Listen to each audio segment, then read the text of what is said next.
Ayo cepetan. Buahnya. HP. Yuk. Oke, Mami, tadi mediasinya gimana, Mami? Tadi mediasinya ya, kalian mungkin teman-teman udah lihat sendiri mediasinya seperti apa. Tadi udah dijelaskan kenapa bisa sampai di sosmed dan yang lain-lain. Karena memang sebelumnya kan ketika saya live memang ada pertanyaan-pertanyaan tentang kenapa sapinya itu diangkat gitu. Dan di situ pun juga sudah jelas semuanya bahwa di sini ada miss-nya itu adalah mengenai Pak Ustadz sama Pak RT-nya yang tidak ada komunikasi. Yang saya lihat itu seperti itu. Tidak ada komunikasinya itu. Yang membuat saya kecewa adalah sikap dari Pak RT-nya sendiri terhadap Pak RT maupun orang-orang kita gitu loh, Mas. Maksud saya seandainya pun kecewa, kan sekali lagi bahwa sapinya itu bukan untuk saya atau orang lain. Semua untuk warga di sini. Niat saya tuh baik loh. Niat saya tuh baik, nggak ada unsur politik ataupun apa, dan itu sudah saya lakukan 5 tahun. Saya tinggal di sini tuh 5 tahun.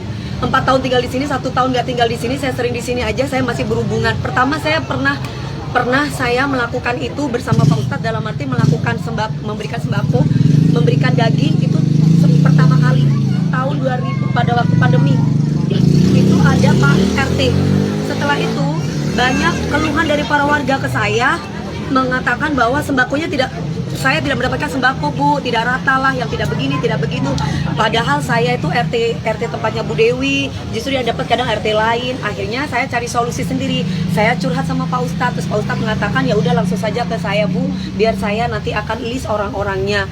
Bukan saya yang minta list, dari Pak RT-nya sendiri yang memang menginisiatifkan untuk memberikan list. Bu, saya list ya, Bu. Nah, dari list itu dikuponin gitu loh, Mbak. Karena kan yang saya tahu yang namanya sembako, entah itu Idul Fitri ataupun Idul Adha, itu kan buat orang-orang yang tidak mampu. Kalaupun kita mau makan juga nggak apa-apa, tapi kan bukan yang pesta buat makan sendiri, tapi lebih mengutamakan orang-orang yang tidak mampu.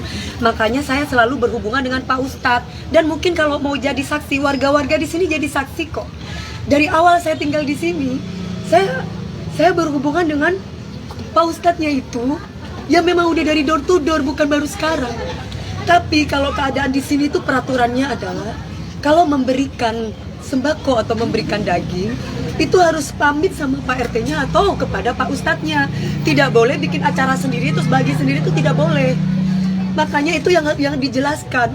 Dan ini salah pahamnya adalah saya itu kenapa kok nggak langsung aja dikasih alamatnya. Saya tuh teleponan langsung sama orang Brebesnya, sama orang yang jual sapi itu saya. Jadi nggak mungkin saya bilang bukan Dewi Persik. Orang saya ngomong itu Dewi Persik yang harusnya 170, dia kasih diskon 140 ke saya ceritanya. Ini saya Pak, biasalah namanya dagang-dagangan beli sapi, pasti teman-teman tahu kan kayak gimana. Ya udah cuman sebatas itu. Saya memang tidak kasih alamat rumah saya. Saya kasih alamatnya masjid sebelakang rumah aja ya Pak, biar nanti berhubungan dengan Pak Ustadz. Nah, itu poinnya.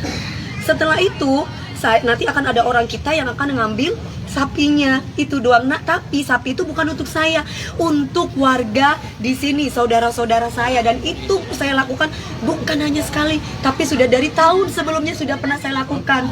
Dan tidak ada politik-politikan, dan kami tidak ada nyebutin nama kubu lain dari dia, tidak ada sama sekali. Terus ketika saya tuh live dan akhirnya saya memberikan caption, karena di situ banyak sekali yang berkomentar tentang politik-politik.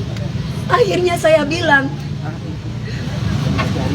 bertetangga tadi, captionnya mana, IG-nya biar saya nggak salah ya, captionnya ibu kan itu akhirnya di playingin victimi, kenapa nyolek panis. Loh, saya kan memang benar bertetangga. Nah, saya tulis di sini seperti ini, apa karena bertetangga sama Pak Anies Baswedan gitu doang. Terus kemudian banyak di situ bertebaran dan yang lain-lain ngomongin tentang politik. Jadi saya bingung gitu loh. Politik apa? Orang saya dari dulu mungkin kalau tanya sama warga nggak ada politik-politik, dan nggak ada menyebutkan nama kubu siapapun di kami, itu nggak ada. Itu loh Mbak. Jadi saya merasa bahwa ini apa-apaan sih Pak?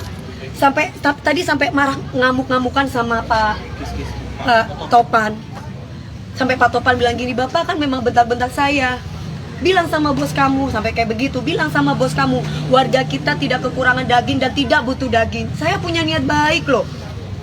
Dan itu diiyakan sama Pak RT. Dan itu diiyakan, dia emosi. Pak RT dia bilang dia emosi. Lah maksud saya cuman bilang, Bapak bisa nggak Bapak tidak emosi Pak? Bapak ini kan RT gitu loh. Kami ini warga, otomatis kami tuh anak. Bapak itu adalah bapak kita. Bisa nggak Bapak bicara baik-baik? Datanglah ke rumah saya Mbak DP, bener nggak?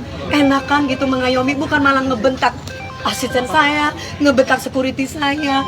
Jangan pandang status, nggak ada kaya, nggak ada miskin dalam hidup ini, semua sama. Terima kasih sudah menonton video ini. Jangan lupa subscribe dan aktifkan lonceng notifikasi supaya kamu nggak ketinggalan video terbaru dari Grid.